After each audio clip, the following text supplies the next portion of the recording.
Ito mga lods, oh, balat. Nagluto si kuya ng balat.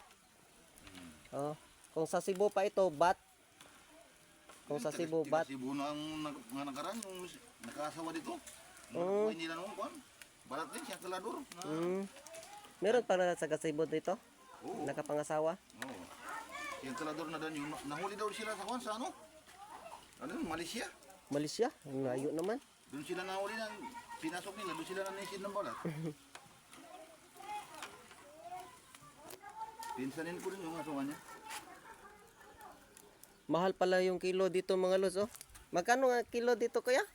5,800. 5,800, grabe.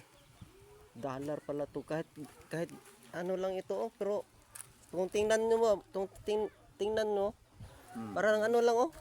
Oh, pero mahal pala yung kilo dito. 5,800. So, ibilad mo pa yan, kuya? Oo, bibilad ko ito. Ah. Ito malaki, kulang pa ito. Kulang pa daw yung malaki. Kaya kailangan pa ibalik.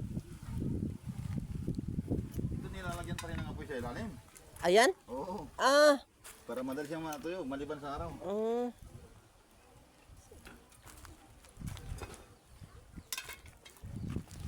Yan, tapos ibilad dyan, tapos dito, Lalagyan ng apoy. lagyan ng apoy. Oo. Mm. Susukan ba siya? Pausukan pa pala ito mga lods bago siya magkuan para matuyo.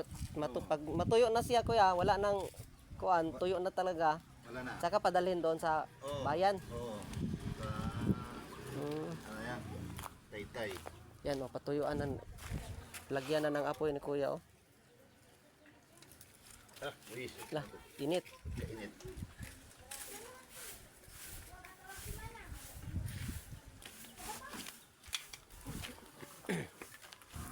Ayan, matuyo lang yan sa usok. Parang kuan kuya yung tinapaan ba, no? Oo, yun. Parang tinapaan. Tawagin sa amin. Parang tapa. Oo. Parang tapa. Tawag sa amin, tinapanan. Oh, tinapaanan. Ganyan lang yan. So, magsisid ka pa kuya, parang dagdagan mo pa yan. Oo. Mamayang gabi. Mamayang gabi. Gabi naman talaga sisisid ng balat. Sige kuya, salamat kayo sa imong trivia karon kuya ha. Sige, wala problema.